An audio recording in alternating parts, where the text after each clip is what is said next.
Well, hi everybody. So today I'll be going over Parallel 42's Freedom Fox slash Fox2. I'll show you how to start it up, how to take it off, and some of the features that come with this thing. You get two versions of this, a plane which is the Freedom Fox and then the Fox2, both of which are kind of souped up versions of a standard Kit Fox. Before I do get started though, I want to say that this thing does look really good. The engines, the brakes, and the tail wheel assembly look fantastic. So I'm going to kind of show off the engine and the tail wheel assembly here before I get started.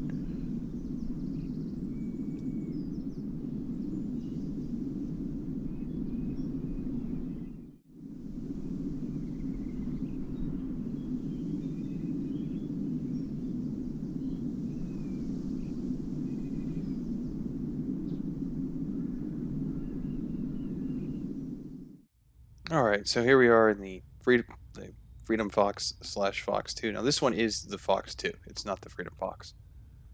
I'm going to do everything in the Fox2, it's the one I fly all the time. There's a higher level of customization that you can do to the Fox2 than you can actually do to the Freedom Fox.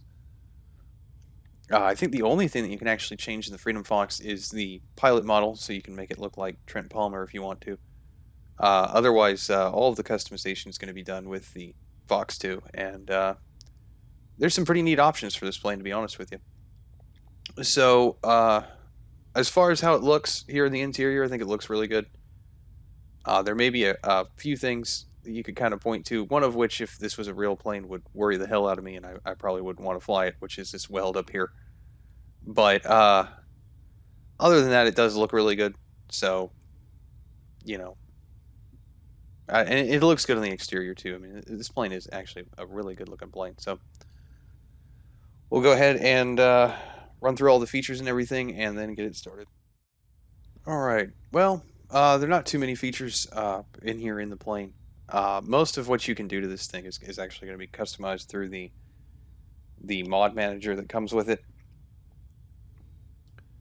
But we'll go through what you can do in here anyway. So we can open the door.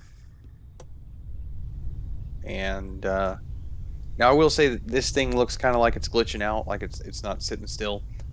That's actually because of the wind. I don't know if that was their intention to do it this way, or for some reason that just ended up being what happened. But if there isn't any wind, it sits perfectly still. So if there's any wind, it's gonna kind of bounce around there. Either way, I thought that was kind of neat if that's what they intended to do. So then we've got the ability to put this one-wheel skateboard thing out here on the plane. I guess you can come in here to the weight thing here and add weight to it. So I guess if you know what it actually weighs, you can set it to the proper weight. I have no idea. So I'm gonna go ahead and get rid of that. And then to open up the engine cover here, so you can see the engine, you just click on this button over here. I gotta say again, the engine looks really good in this plane. So, and then in the back here, we've got some sleeping bags and a tent. And we can click on those and it'll put a tent out here. So, that's pretty much it for the features here. So we'll go ahead and get started on starting it up. Alright, so we'll go ahead and get it started here. So we're gonna want to first switch on the fuel selector to on.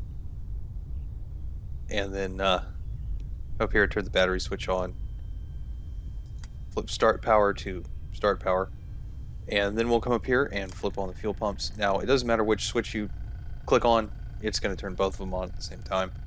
And then we'll crack the throttle just a little bit. Come back over here and turn on the magnetos, and then hit the starter button. Back over here and flip starter power back to off.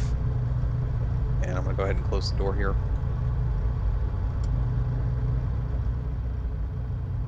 And then we'll turn on the avionics switch.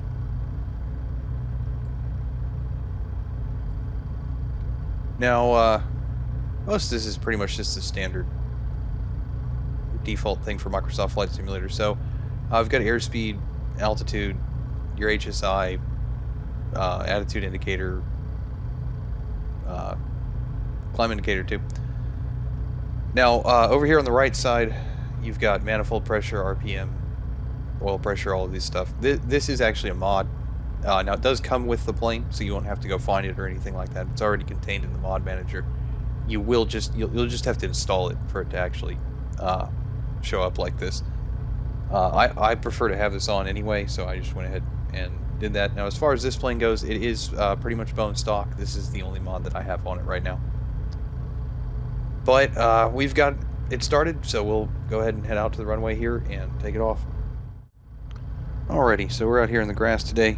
Now, before I take off, I'm going to explain it a little bit, just because it does kind of happen quickly, so it's easier to explain a little bit beforehand. But what you're going to want to do once you've throttled up is push the stick forward a little bit to kind of help lift the tail wheel off the ground, which should happen around about 15 knots. And then once you've got the tail wheel off the ground, you're going to want to begin to pull back on the stick just a little bit. You don't need a lot of back pressure to get this plane to lift off the ground. And you can get it off the ground at about 35 knots. All of this does happen pretty quickly, which is kind of to be expected considering what kind of plane this is. So with that kind of out of the way, we'll go ahead here and take off. Now, I'm not going to put the flaps down. You don't really need the flaps for takeoff. You might need a little bit of right rudder as you're kind of getting started here. But other than that, it's a pretty well-behaved plane, so you might need a little bit just to stabilize it on the runway, but either way. So we'll go ahead and throttle up, push the stick forward just a little bit, and then we'll pull back on the stick, and we're off the ground, and we're in the air. Go ahead and turn the fuel pump off. Now, as far as how this thing flies, it flies pretty well, or it flies good. It's a lot of fun, I gotta be honest with you. I've been having quite a bit of fun flying this thing around. It's surprisingly maneuverable. At least for me, I was quite surprised at what you could actually do in it. But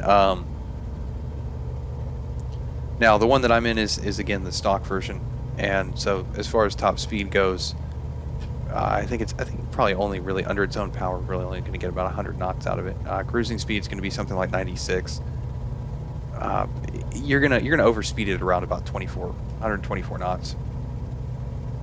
Now, as far as stage 1 upgrade it goes, that's going to bump it up, I think, to about 117 knots for cruising speed. Now, with that one, you're going to want to be kind of careful because it's very easy to exceed the 124 knots.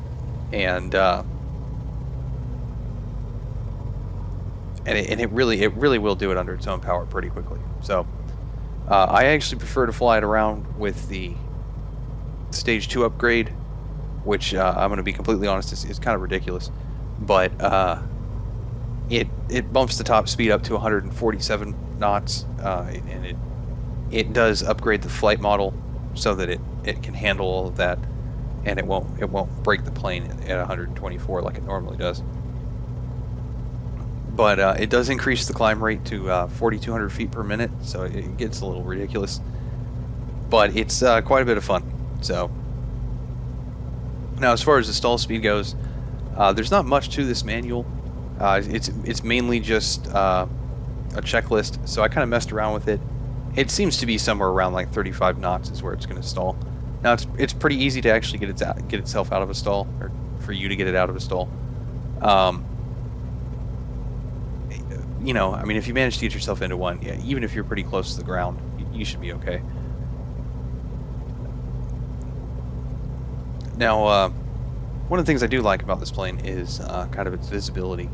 It really doesn't have anything to do with the performance of it, but I mean, or how it flies. But I do think it's kind of neat to just kind of be able to look down here like this. So,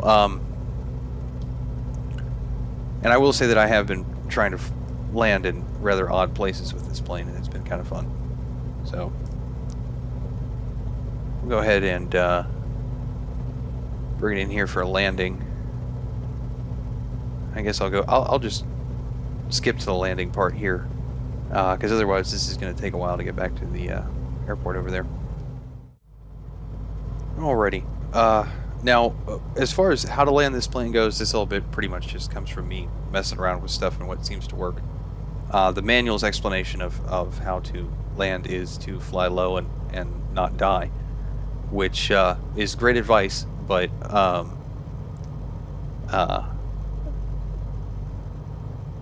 anyway. So what you're going to want to do is kind of come in here. Once you get below 60 knots, we'll go ahead and put the flaps all the way down. And then we'll want to come in here at about 55 knots, which is gonna still take a while to get over there. But in order to maintain 55 knots, you'll need to bring the RPM up to about 36 to 3700 to maintain 55. Now, the positive of this plane is that it does fly incredibly slow. Like, you really can fly it really, really slow, which makes it pretty easy to actually land. We'll see how I do in here. I've got a pretty bad crosswind. So, but I felt like taking off and landing in the grass today, so this is what I get for it.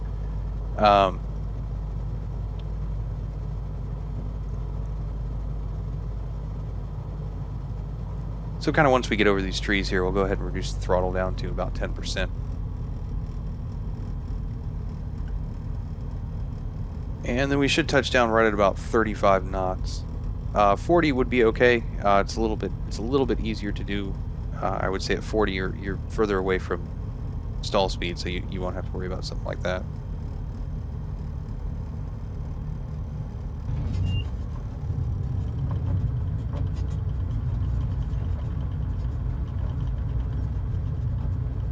Go ahead and ground the tail wheel and apply the brakes.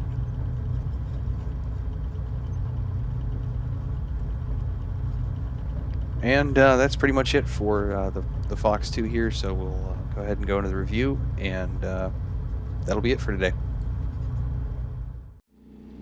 Alright, so if you would like to purchase Parallel 42's Freedom Fox, you can pick it up from Orbix Direct. That is the only place I've found it. If you go to Parallel 42's website, it just redirects you to the store page for Orbix. It's about $30. I know that's a little expensive for a bush plane, but when you factor in some of the other extra features you get, for instance the upgrades, and you do get 2 airstrips. Well, I guess you get really like 1 airstrip, which is Trent Palmer's airstrip, or at least that's what I'm going to call it. The other is really just a start point on the side of a mountain with a sign. So, I mean, for me, I like Got Gravel's performance tune a lot, so when you kind of factor those things in, I don't think it's too overpriced. So as far as the texture and model quality go, it's great. You can really zoom in on things and not see any imperfections. Now that said, there are a few, but they're really just related to the individual paint schemes.